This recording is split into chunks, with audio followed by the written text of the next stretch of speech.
he's a child who connects, right? He needs, when you're talking, he wants eye contact. And I've noticed even I haven't been really present. He comes and I'm just kind of answering him, but I'm not.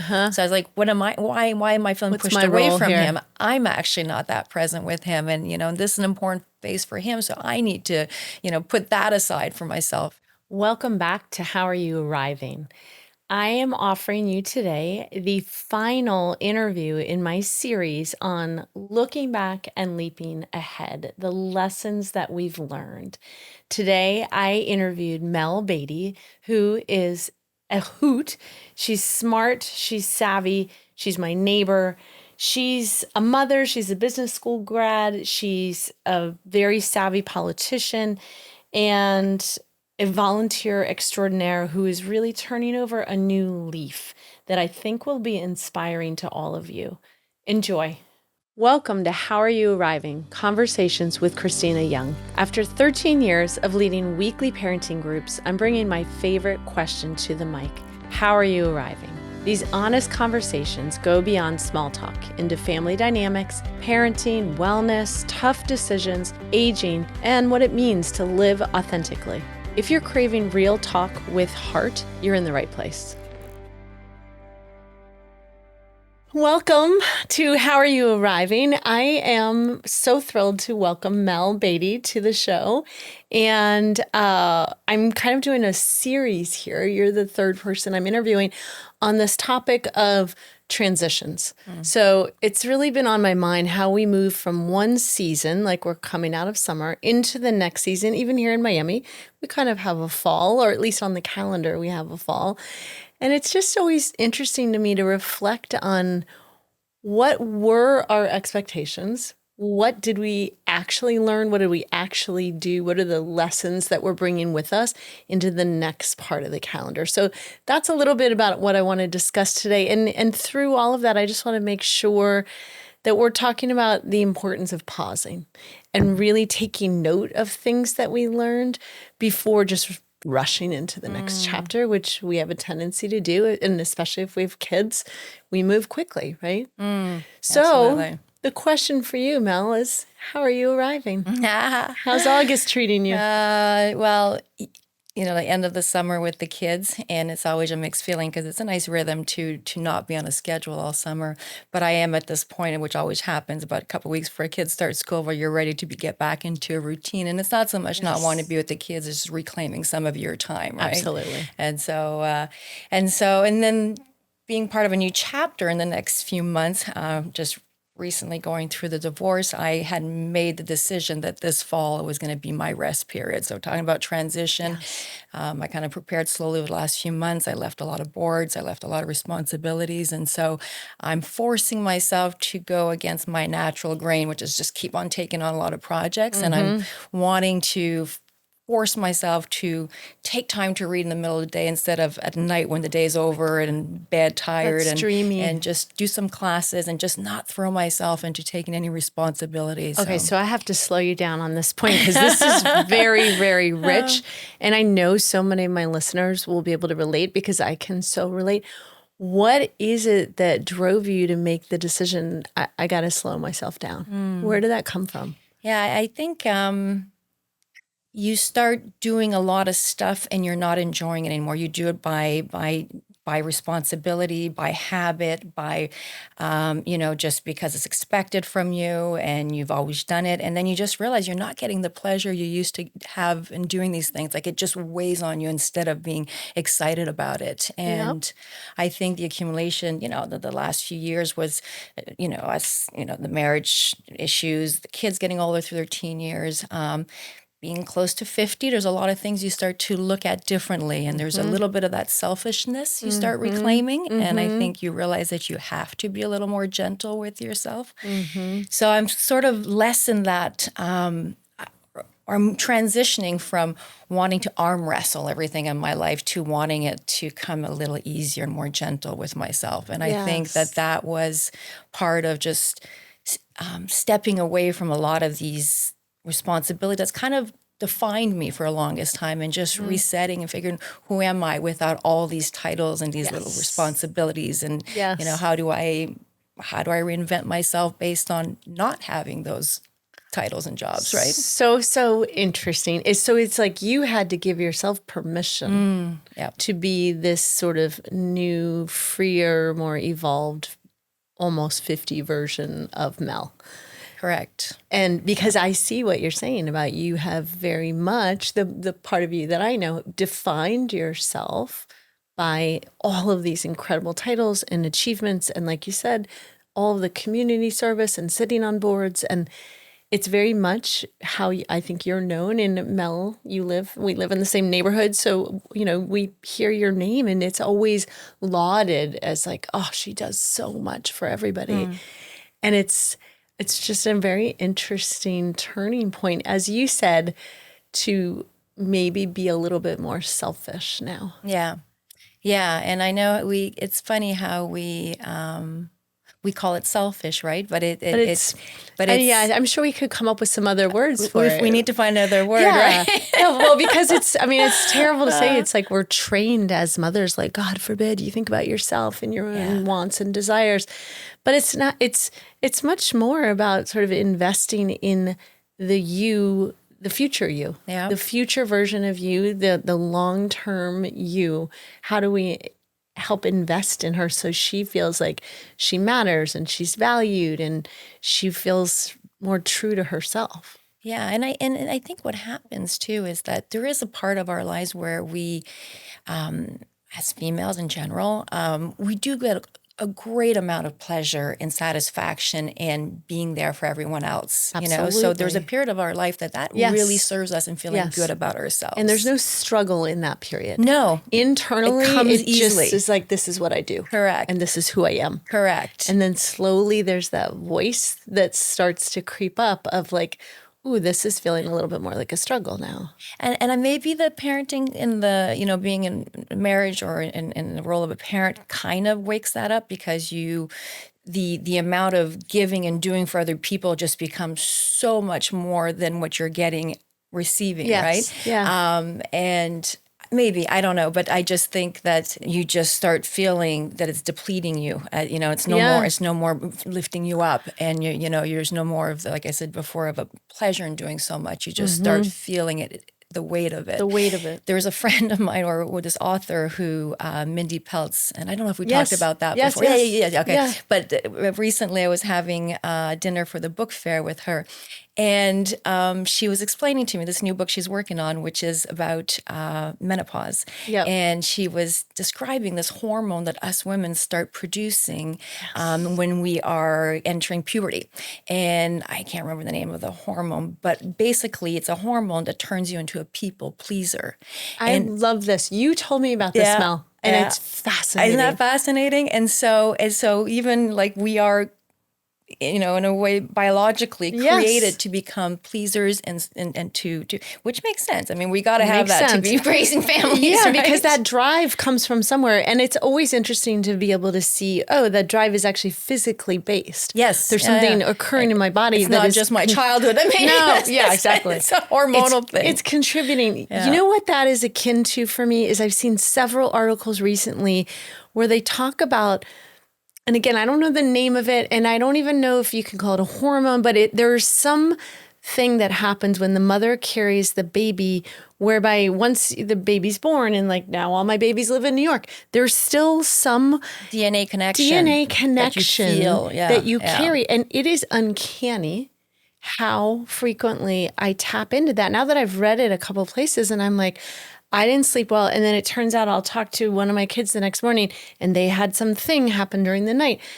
I'm like, well, of course I didn't sleep well. It's powerful, right? And once you read it, now you know it and you can't ignore it anymore, right? It just gives you the validation you need to do it. And that maybe it's an actual physical occurrence. There's a reason for it. Just like the people-pleasing hormone. But the good news is that it starts going away.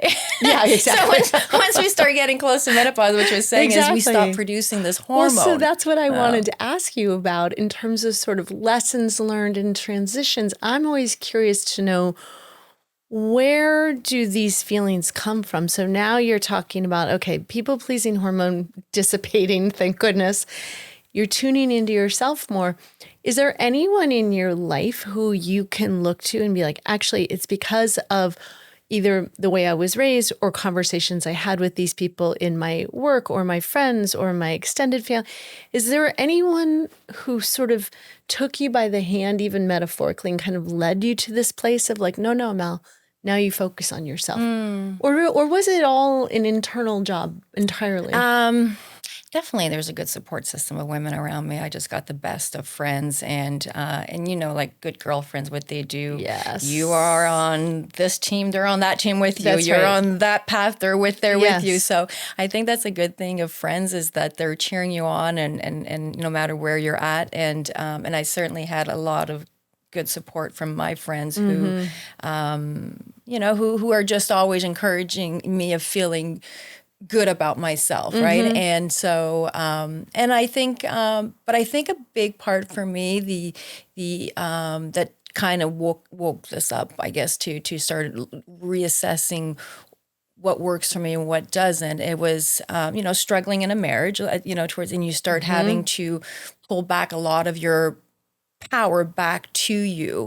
And when you start realizing there's only so much you can do within the relationship, and then you just got to just focus that energy on yourself. And I think that that's where I kind of start pulling, back and just kind of, let's do the work we need to do. Like, what is it that's not making me happy? What is it that I really need? And in my case, I find, most of the time whatever I went through in life, it's always easier to take some accountability and realize the role you played, because you don't feel like a victim of the situation, right? Yeah. So as long as you Always thought better. you had control over what happened, you get to analyze. So I think I went into that a lot, and analyzing how did I end up in certain situations where I feel like I'm giving a lot more than I'm receiving. And there was a lot that I just realized it came from me. Yeah. And so I think, a little unhappiness and discomfort forced me to start taking a look, right? We don't make changes when we're happy. That's so true. So true. Well, and it's like there's so many resources that we are giving out to others. And then we start to realize, well, hang on, if I hang on to some of these resources, my energy, my creativity, my compassion, and I use them on myself, I might have some discoveries that benefit me. But I think maybe the other thing that I'm wondering if it was happening for you, and I know it's happened for me, not in terms of my marriage, but certainly in terms of being where I am now. I'm 57, I'll be 58 in the fall. And you look awesome. Thank you. Yeah. And doing great things in the world with it. There's so much normalizing that occurs in the conversations that I have with my friends. And I think that's for me where a lot of decisions, I don't even realize they're happening, but there's conversation after conversation after conversation after conversation where we're all talking about the same thing. And finally you arrive somewhere and you realize, oh my gosh, this has been on my mind for quite some time now. And all of the conversations have normalized this kind of decision making. And I would call I would put people pleasing in that category of you all collectively, I think as women, and I would even say it starts at 50 or late 40s, and then it just like revs up and like takes off of like, oh, hell no, I'm not doing that anymore. Yeah. But it's very much normalized, I think. Yeah. And in a very good way. It is. And I think there's a place where we kind of all meet as when you can, like, I look at all the friends I've had, and there's different, the friendships that you had since you're, in your university years or 20s versus the ones I got a little later on when I came here. But there seems to be a period where we all started getting married and having kids where we all got into a role where we were still seeing each other, but it was not as authentic for a while. Totally. Right? Like we wouldn't really tell that what we're struggling with, whether it's the motherhood or we talk a little bit, but it was all, so there's a period of time measured and very safe. We're all trying to get into this role and play it well. Yes. And look like we got our shit together. So well said. And then it starts breaking down for all of us a little bit here and there, and we start realizing we're all at the same time. Well, and then I think the other thing that happens is you start realizing who's willing to break it down with you and who's not. And those are the people where I'm like, yeah, I'm done pretending. I can't do it anymore. Yeah, I'm done pretending. Yeah. No, true, and it's healthy because we and pretending for a while is not a bad thing. Yeah, because sometimes that's what you need to do when you're going through some of the harder stuff in life to just sort of pull through. And it's not always. It's sort of developmentally we tend to forget or we don't talk about that we're still going through like the developmental phases of adulthood, our brains are never done cooking, right? Correct. And so it's so much about the identity of where we are in those different decades. And for sure, I mean, I feel like I'm a completely different person that I am now than I was in my 30s. And so much of it has to do with the eagerness to please, the desire to please, versus now feeling like, I don't care, I'm doing it my way. Yeah, and I guess with the friends and the marriages and the people around you, it's like who's willing to take that new version of you and okay with that, right? Exactly. And who's also trying to evolve and grow and Yes. trying to figure it out, right? Yes. Right. Yeah, it's fascinating. Yeah, I love that. So let's go back for a second to this idea of transitioning out of summer, where it sounds like you've had a lot of grounding, kind of clarifying thoughts this summer, and positioning yourself to have a successful fall. And obviously you still have, remind us of the ages of your kids. So I have 3 teenagers. They are 14, 15, and 16. I mean, so you're still deeply in it. Yeah, You are deeply in it. Yeah, there's a lot going on, but so when you think about the fall ahead, what are some of the goals that, or maybe you haven't had a chance yet, but I'd love to do it now, like in terms of goal setting for yourself, but also for your family, for your kids, what comes to mind? well, this will be for the children. Let's start with the family. This is a lot of new things happening for us. So the divorce just happened this year, and so it's starting. In the next couple of weeks, we're starting the new living arrangement, and Can you help explain Yeah. that, Mel? Because honestly, if you look at any textbook on divorce, what you're doing is the ideal setup. yeah, I think Absolutely ideal. I know, and no divorce is easy, but Yeah. I mean, if I could say that this is probably the most civil divorce that I know of, where it comes with its bumpy moments and its Yeah. emotions, but I think we both were very clear that the kids had to be the priority, and so to put our own emotions aside, and I think once we both were on the same page that this was not working, then we could let go of a lot of the other stuff, right? It's And just almost probably focus. a relief to Yeah. name it aloud. It is. I think once Yeah. you both, get there. And so the kids are, we've been super tight knit. We've always done everything very much together and, dinners together every night. And when Scott was not traveling and so we're trying to figure out how do we maintain this normalcy for the kids. So we have chosen to keep the kids in the main house that they've grown up so far, the only home that they've known full time. And we the parents are each getting our own separate apartments, and we alternate weeks in the house with the children. Right. So, and it's interesting because when we did make the announcement to the kids about us divorcing, the kids, I think one of the big things that helped them sort of process or not lose it completely was Yeah. when we said to them, like, very much of your life is not changing. You get to stay in the house. It's You don't- ideal. It's Right. called nesting. Nesting. They call it the nesting. And it is, I mean, I've seen articles, research about it, that it makes sense to everybody. Yeah. If you can do it, that the kids get the continuity of their bedroom and their kitchen and their wherever they play and where they hang out in the backyard. It's the continuity. Yep. Is so important. Yep. And I think with the added to that, we know we're staying open about spending Christmas. We spent actually the summer, we vacationed all together. And so for the kids, I mean, I had a conversation with my daughter a few weeks ago and she was, she said to me when I was asking, checking in with them, and her response was, "Mom, we really don't give a shit. Everything is pretty normal," right? So I was like, "Yay, we're And on a then good. that means you're doing something we're right. doing, it's Yeah. okay. It doesn't mean that it doesn't come with certain sort of. So for the kids, I think it's super healthy, and even for us, we get to continue to have a partnership in this one house together. Yeah. And, like we're very open to in and out and having dinner, throughout Yep. the week together.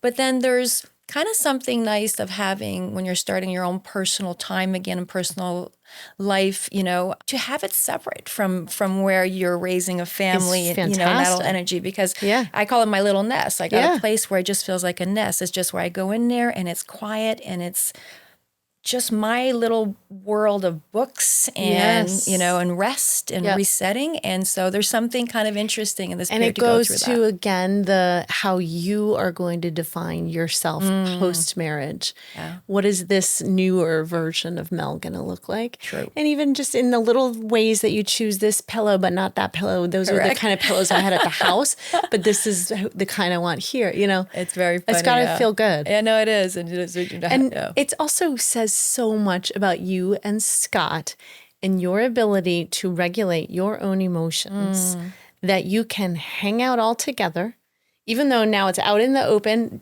Turns out Dad and I didn't work out, but we have so much respect for this thing we crafted together Yes. called our family Yes. that we can be together. Yeah. And we can do little bits and pieces still as a family. It's really remarkable. Thank you. Thank you. Yeah. I mean, again, it doesn't come with its bumps and stuff, I'm but sure. I think you just keep reverting to what we want. We Yeah. have this one goal, and Yeah. it'll be interesting in the next few months how it all happens, but yeah, I think we're going to be okay.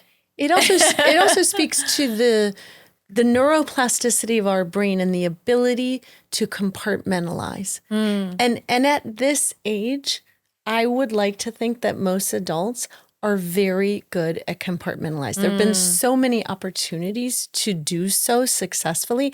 And what you guys are doing is a beautiful example of excellent compartmentalization, because there might still be something in the moment that occurs where you cringe at oh God, that's All the time. yeah.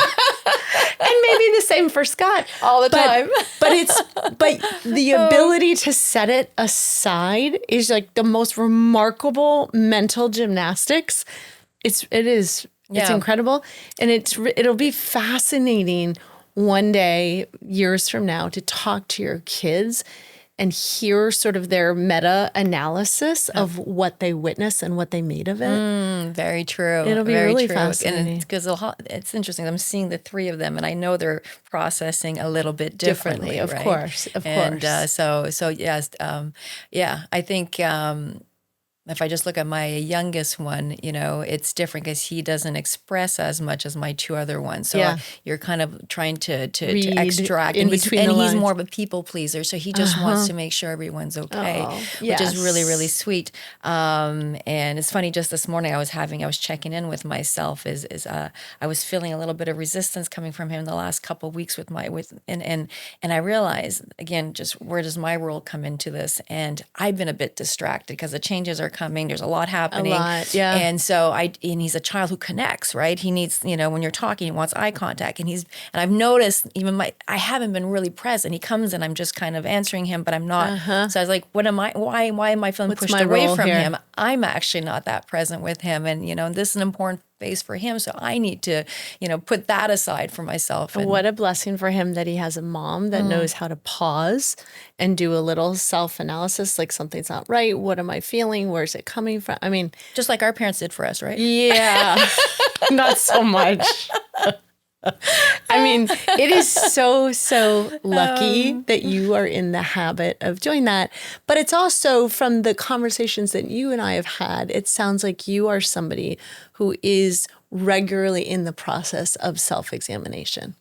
Yeah, when I was writing that quick bio for yesterday, I was Yeah. in the car and I was quickly writing something, and I laughed at myself that she's gonna think I'm on Hinge, right? Because I just wrote something and No, it's it all was over the place. But I helpful, figured, colorful. what? I figured it'll just be something more Yes. fun to work with. Yeah. But there's, I make a reference to that, and it's, at a very young age, I remember, I was an analytical kid and just observant and empathetic towards people, and I just really was always fascinated with understanding people, and I felt a lot, and I was also very good. You're talking about compartmentalizing, for better or Yeah. for worse. As a child, I could sort of pick my areas and stuff. I was just always interested, but I started reading psychology books and spirituality books at a very young age. I was in school and I'd be in class and I'd be reading my books and I think I was so determined to understand some of my own family patterns Yes. and I not repeating them because I saw my mom Yes. repeat her family's Yes. pattern, my dad, and so I didn't want to repeat some of that dysfunction. And it was so clear to me that I needed to come with some sort of plan because I didn't have a mentor. I didn't have any guidance. And I was growing up in a small town where most of the girls got knocked up at 17 and married the military boy in town, Oh, right? Which is wow. nothing wrong with that, Yes. but it's just like Just there like was moving there quickly was, I at a young wanted, age. I wanted Yeah. to, explore and see something about it. So it was, But it's a very interesting thread for me to pull from your life that you were clearly born an empath. That's some of your wiring. And then that wiring really grew and was sort of had a moment to shine because of your upbringing and things were complicated. You've told me some of that. And all of that is what likely led you to what you sort of described to me as almost this list of rules. Like these are the things that I cannot do. I cannot find myself in these situations Correct. because if I do, then that would be unacceptable to me. Yeah. But it's very unusual to have that kind of self-awareness at such a young age. Yeah. And the connecting the dots that you did, I think is remarkable. It's unusual. I want to talk to you about an organization I really admire here in Miami. If you're looking for a way to make a real difference, LEAP helps formerly incarcerated women, many of them moms, rebuild their lives through in-prison education, safe transitional housing, and job training.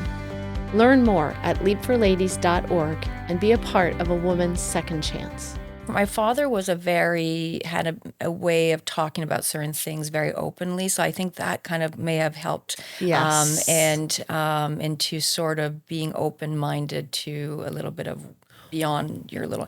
And then I had some great teachers too. I referred to that in the bio. I was, there's things that happen in your life where all of a sudden it just resets your whole mind. And I was in grade 3 and I had this teacher who, from the start of the year, she was just.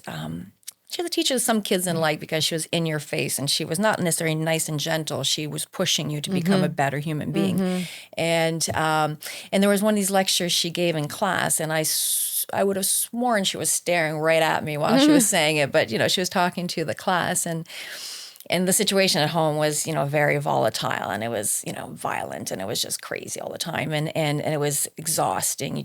You were walking on eggshells, and my teacher, Louise, said to the class, the life you're living right now is not your life. It's just a life you're born in. This is your parents' life you're living in.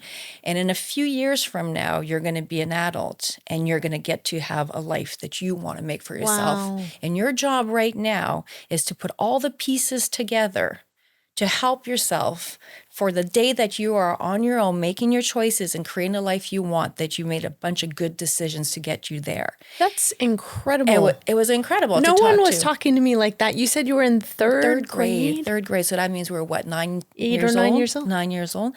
And I remember that kind of just like That's sparking a light incredible. bulb and making me like feel detached from what was going on at home. Like just be an observer and looking, that's not my life. Yes. They're And the it's crazy like people. dangling hope. Yeah. And it just gave you control over a situation that you have no power at that age. Because I so much remember as a child, also in a volatile home at times, thinking, I have no control. That's it. Yeah. You're just and none of us like to feel helpless. No. Ever. No, and you're feeling responsible for everything. You're feeling like and so Isn't that remarkable? But I want to go back to your dad, Mel. Yeah. What is your dad's name? Harold. Harold. And what do you think made Harold into the kind of dad who you said he was able to talk about things? Yeah, he grew up in orphanage. Like he was had a brother. His parents divorced, which back then was Yes. unheard of. Yep. And he had a mother who struggled with mental illness, like my mother. And he ended up growing up in orphanages and then got reclaimed by some family members or his dad when as a teenager. So he had like a really, Tumultuous yes, upbringing. yes. And then he meets my mom, who already has three kids from three different dads, and Wow. jumps in there and wants to, take over and help, and anyway, so But he came from struggle. he came from struggle. And it's often those people who have self-awareness Yes. and the ability to find the meaning in all the struggle. Yeah, and he had, I think, like he had an interesting family of very smart, quirky, eccentric people on his dad's side, and there was he had one who was like a big author of all kinds of books on reincarnation. He had another one that was this big architect in Canada for all these churches. It was always tied to some spiritual side. So he was exposed to enough spirituality. I think he was curious. And it's funny because I often see my youngest when he reminds me a lot of my father. Okay. And I'm finding it interesting, like almost like one of those life experiences. Like what happens when you got that kind of personality, but you're growing in an environment that's super nurturing and supportive. Like this is what he could have had, right? Experiment. Right. And so, because my dad is a super smart guy, but he that struggle made him live out of fear all the time, right? Okay. And so, how old is your dad now? 89. Yeah. Lucid? Lucid, yeah. And lucid. Is he ever in conversation with your son? Are they close? Yeah. You know what? He's traveling less now, so it's been a couple of years. We see less of him, but definitely he's connected with my kids a lot. Yeah. I mean, and it's interesting to think if your son feels any kind of kindred something. Oh, he does, and he wears the dad. middle name, and so he's just like he owns it. That's amazing. Yeah. That's really nice. So my dad was very capable of having conversations that were quite honest with us, and part of it too. As a teenager, my parents had divorced, and he had kind of moved on with his life. My mom had completely moved on, and we were kind of left to raise ourselves. But he was. He was always someone that, for better or for worse, took no responsibility of our choices. And so it was always a clear conversation. Like, you don't want to go to school, that's your choice. You don't want to, so much so that I had a teacher one day call when I was like 13 or 14, and I'd been missing a lot of school because I was working late nights, and I used to miss the morning school. And so this teacher calls my dad and just saying, your daughter's been missing a lot of classes. And my dad said, well, talk to her. She's the one missing the classes, right? Oh my God. Total autonomy. So the teacher's like, everything okay at home, right?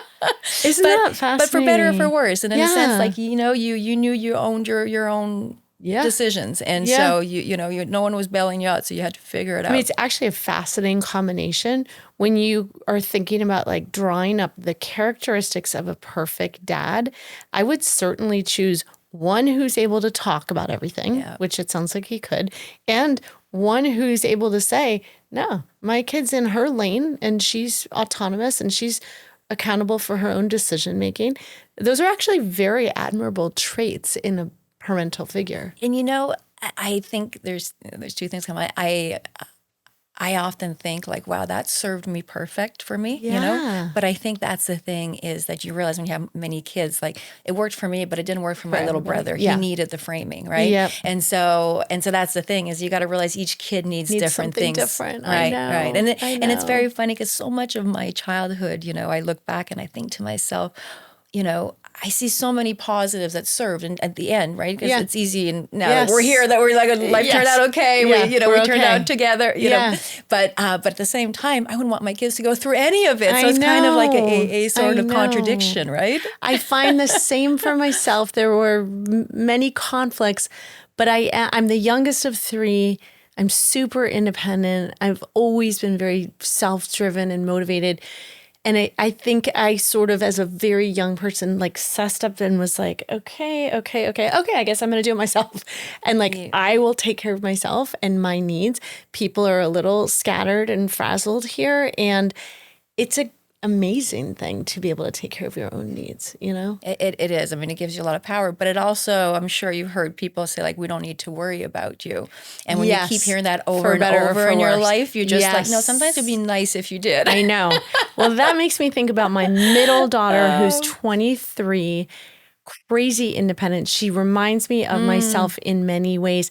And we used to joke when she was like 7 years old, like, my God, she could have an apartment in the city and we could just She could see her manage it. like Christmas and New Year's. Like, and then my husband and I over the years have had to check ourselves on that and be like, just because she doesn't need us as much doesn't mean we shouldn't be checking in on her and supporting her and lavishing her with praise and like all the things, because the other two just happen to be kids More who needy. need, yes. Yeah. But it's interesting how you can sort of set one on autopilot a little bit and Yeah. be like, okay, you get over there. I'll check in with you in a couple of years. I'm focusing on the other ones. And you have to be careful about it, you know? It is, because you got to remind yourself they're still a child. Yes. Right? They're still a child, even Yes. though they have very grown-up behaviors. Exactly. You know where that comes up a lot was it's an interesting way people don't think of when you have a sick child, right? I mean, I was 5-6 years at the Children's Hospital and working in hematology and oncology, yes. right? And working on the Yes. support team for the families going through, kids Yes. with cancer. And it's the siblings of, of the sick child that really, really, They get nothing. They get nothing. And they Yeah. feel guilty to ask for anything, right? know. And so it's something we don't think of. Not Yeah. only you're dealing with, the sick child that the parents have to, you're also dealing with the guilt that you're not giving the That would attention be to a the other kids. fascinating study to do The effect on the siblings. and to see what percentage of them become people pleasers. Because of course they don't want to be the squeaky wheel and they don't want to have any needs because their sibling's the one. And the guilt they carry from if they do and all Yeah, that stuff. There's a yeah. lot of consequences. It would be to that. fascinating. Yeah. I got one. Oh my goodness. So let's go back to setting expectations and transitioning into this year. And I'm curious to know what's on your mind in terms of setting your kids up to succeed in the new school year. Like, are there certain things that you do behind the scenes in August, or are there certain conversations you have, or just things to like get everybody like, we are like stepping out with our best foot. We are ready for this new school year. I do have a little bit of my dad in me where I kind of force on them to take responsibility That's for some of great. their decisions Yeah. and stuff. So I'm not going to, I'm Micromanage. 100% nurturing and supportive on Yes. a million things, but I just also need them to also feel the weight of their decisions at times. I love it. And so I'm not the mom who goes and checks online like what they're given as projects and homework. I will ask them Yes. to converse about it, to remind them like in a pleasant conversation, but it lays on them. Yeah. And unless I hear from a teacher, I'm expecting them to be doing what they need. That being said, a little bit like what you're describing with your 3 kids and your daughter, my oldest one is been very self-sufficient and organized and, can sort of set herself up like perfectly to her studying and her, she's very organized that way, very type A. The boys are not so much. And so, and at this point, it's not even a question of, laziness or motivation. It's just they just need a different frame. And so I've spoken to a few other friends in the last, few months. And so I've decided this year to get they call it like a coach, who will check in with them like a couple times a week and make sure they're staying on top. And I'm just wanting them to set some good habits. And sometimes they don't do things. We as adults are sometimes overwhelmed. Like sometimes I just sit in front of like my computer. It's like, I don't even know where to start. There's so much to do. It's right? so big. Right. Yeah. And so you just need to take a breath and just sort of figure out how to reset, and I think for kids, we got to realize sometimes it's just hard to, and they don't teach it very well in school. They don't. It And should be if the you're- first thing they teach I kids. How do you know. organize your time? How do you do homework? How do you study? It sounds a little bit like you're talking about executive functioning skills. Exactly. And some people are wired beautifully for executive functioning. I mean, right out of the womb. Yep. And others are just terrible at it. And they always have been, and they might always be that way. And it's what strikes me as really smart about what you're doing, the idea of essentially you're outsourcing the nagging. Yes, exactly. And what it does is preserves the parent-child relationship.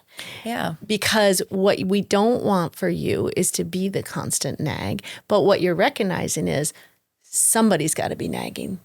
Yeah, and a little bit like what you're saying, if you're not naturally like that, it's okay to realize you need someone to help you through it too, right? Oh my gosh. I feel like I say all the time to my moms in my groups out here, the smartest adults I know are the ones who know when to ask for help. And it's a lesson we've got to teach our kids. Well, I'm not that smart then.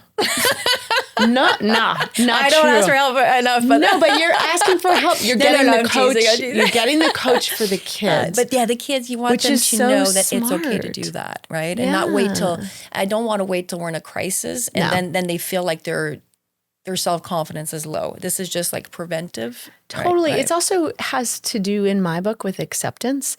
And your kids are old enough to be at the point where they say to themselves, so it turns out I'm like this and I'm like this, but I'm kind of lagging on this and this and this. Turns out that's my wiring. I've tried all these different habits. This one's not very sticky. It's just not sticking with me. And so I'm going to be really smart and I'm going to play to my strengths and I'm going to prop myself up in the areas where I have lagging skills. Correct. And to me, that's what's the smartest adults we know are the ones who know where to prop themselves up. And if you can learn that at 14, 15, Exactly. right? Before you get into the real world. Yes. Yeah, that's great. Yeah. Okay, well, you'll have to let me know if this is a good person because I feel like I always have people asking looking me for those people. I will. I got a couple names, so we'll be trying some out and just Okay. So hopefully that. Good, and good, Emily's good. starting her. She's like grade 11, so we're going through all the SAT preparation. So coming from the Canadian system, this is all new for me. So we don't do the same kind of. That's a big learning curve. Well, It is. I have someone for you if you are interested in one of those people. Good. So I'm curious to know in all of this talk about goal setting and planning, do you have any structure in place for measuring, documenting, recording progress and setbacks? Is there anything that comes to mind that is sort of inherently part of you and your system? I've joked around many times. I don't mind going through difficult periods if I know it's leading to some important growth and positives, right? Yes. And so, so my measurement is: am I that much wiser from what I've been through? You know, and compared to last year, do I understand myself better? Am I more, open-minded? Am I, whatever it is? I just, I do like to. Whatever we're going through, I just want to know that it's a step in the right direction of growth. And I so identify with that thinking. Yeah, so much. And there were certain obstacles we encountered this summer, and I feel like for whatever reason, that sort of mindset I've adopted more than ever before in my life. And for every obstacle, I sort of looked at it and said, that's fine. That was uncomfortable, or that hurt a little, or that was a little difficult. But I see how rich the lesson is that I derived from that obstacle. And now I'm integrating that to the point where I don't think I'll make that same mistake or experience that particular. There'll be plenty of others.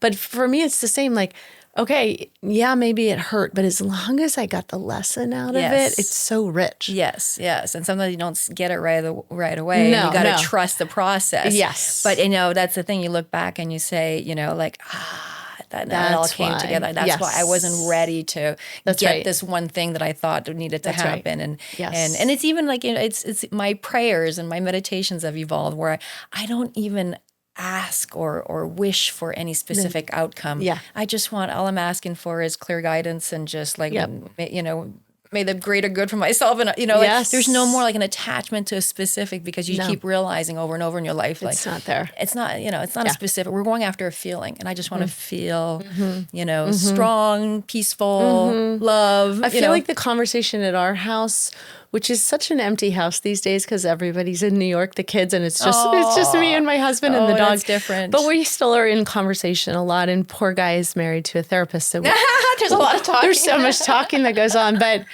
it makes him a better man, I'm sure. It does. Thank you. I like to think so. But we've been using the word clarity a lot. I feel like that's come up in a lot of our conversations about the reason we're going to return to this. I'm sorry, but we are returning to this. And I'm just looking for clarity. And if I can get clarity and it's distilled, and then I can articulate it to the person who needs the clarity, whether for some things it's been for the kids, like, no, she's just looking for clarity on that. And it seems like it feels the same way what you're asking for in your prayers and your meditation is just, I don't need a fixed answer. It's more just clarity of intention. Can you help reveal that? Yeah, and I'm thinking when you're describing that, like, whether it's in relationships, there's a lot of different layers to clarity because what's clear right now changes and evolves. And, what's authentic right Absolutely. now is authentic different. So we're having the conversation Absolutely. over and over and over again, Yes. not because we're hard of hearing, but because we're both sort of it's growing and it's changing and it's Yeah, transforming. So the clarity is absolutely. different right now, Well, right? it even goes back to your divorce. And if you think of, I always talk about marriage as like a living, breathing organism that needs like food and love and water and sunshine and spontaneity and all the things. In a way, a divorce is the same. It's very different than a marriage, but it's still its own kind of living, breathing organism. It is. And it's still going to need nurturing and love and oxygen and guidance. And the way it looks today is very different than the way it's going to look 6 months from now, 1 year from now, 6 years from now. It's going to keep evolving.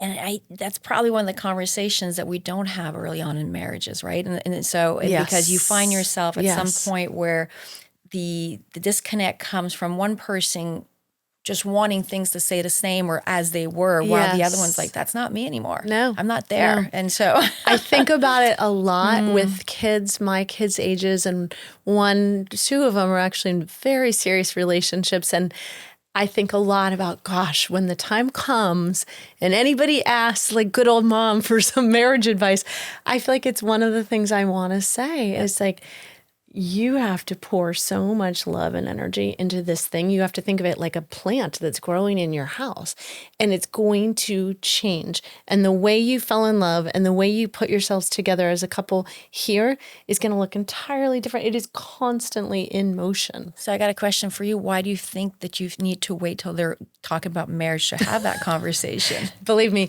they too have been subjected to the therapist good. for years and years. So they've heard all of this. But sometimes I like to sort of project into the future of like, Yeah. oh, what would I say at like a wedding toast? Or like, I start thinking about, how would you crystallize some of this in a way? But yeah, believe me.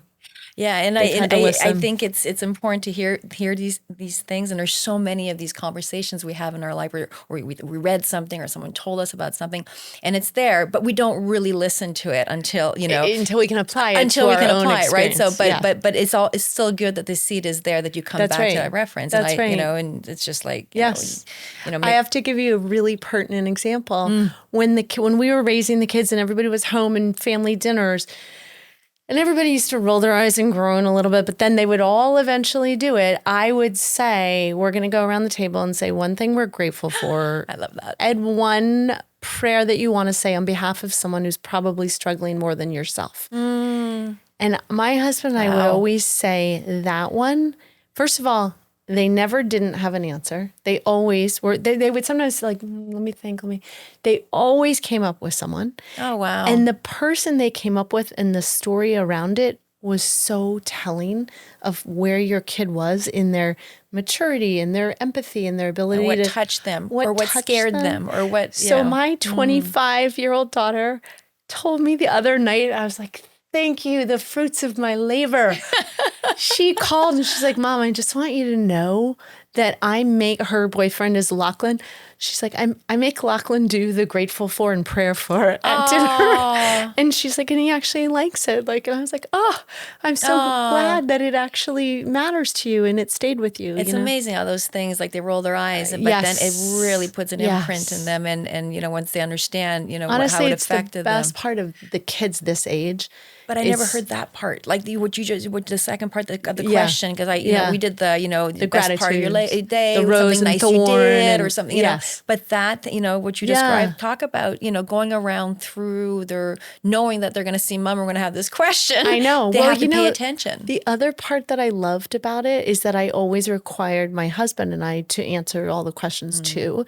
And in terms of, especially for the dad, I mean, maybe that's too much of a blanket statement, but for the kids to witness my husband talk on a regular basis about, I feel bad, this guy at work, and this is what happened, and here's what happened to the wife or the family, and see the dad exuding empathy like that, it's a real positive. No, it is an important thing because, we have these stereotypes, right, of it's the mom that, is always bringing up the feely touchy stuff. And so, but, to know that it's it's an important part of being a man too, to be able to tune into that. Yeah. And I think it's very healthy.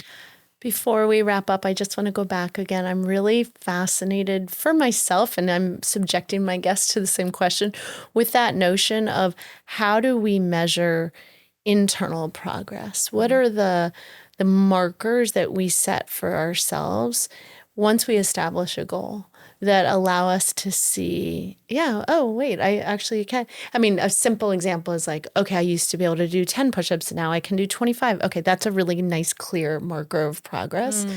But have you spent any time, again, kind of going back to this clean slate, new calendar, new school year? Like, is there a way that you have to measure progress for yourself? So it's funny because my answer will be very different in a year from now. But as of where I am today, yes, my goal is to be the exact opposite of trying to measure my goals, in the sense that I've always been super type A, and I've always had to be super performer and have, just kind of bring up the bar, and self-inflicted. And I'm really trying this year to, how can I continue to feel good about myself without accomplishments, without markers? Can I just go with being okay with being a little more flowy, not forever, just for, because there's this fear. What if I get into this rhythm and I never get back to my energetic self? Right, my achieving self. I want to get back. I remember, Mel, you used the word rest. Yeah. And it struck me when you and I saw each other, whenever that was, recently, and you said, I want to see if I can rest more. Can I be comfortable with doing just resting? Can I be comfortable with not and it's to-do lists? It's a very interesting word in our vernacular right now. I'm seeing the word rest more, and there seems to be sort of a buzz around this notion of like, is it okay to rest? And it's not ever something where like you're out in the grocery store and you're like, oh yeah, what are you up to? How's your week going? And you're like, I rested. No one's going to be like, no, okay. And especially when you're not used to that. But you realize that, there's a part of you is like, well, I become this boring person. Because, if you meet someone, or you're talking with someone or a friend, they want to know what you're up to, what you're doing, what you're creating, what you're, and so to say, I rested. I worked out, and then I read a book for 2 hours. And it just sounds dreamy. And I just did nothing. But we don't do that, right? We're the ones standing in our own way. Because you know what? It's a transfer of, and this is where our maturity is kicking in, and all, and our redefining ourselves and getting more comfortable with who we are. Yes. Is I no longer want to be defining myself with these achievements or admired for those achievements. I want to just know that my beautiful moments with people comes from a connection, from me holding space for them, from me having just a authentic exchange versus talking about my bio, right? Right? And so, and I think that is more important in this day and age for people in general, and for what I want to feel too. Thank you for the reminder, and it's refreshing. It's a refreshing reminder. I love that. Before we close, just one thought for you. Is there, when you think about kind of your future self, any message or takeaway or insight from this particular conversation that you want to give to her based on what we've talked about today? Yeah, I just want to say, go do you. Go have fun being you. Amen. Amen. I hope you realize, Mel, you are a role model for so many people in this place that you are. It's a unique place that you are.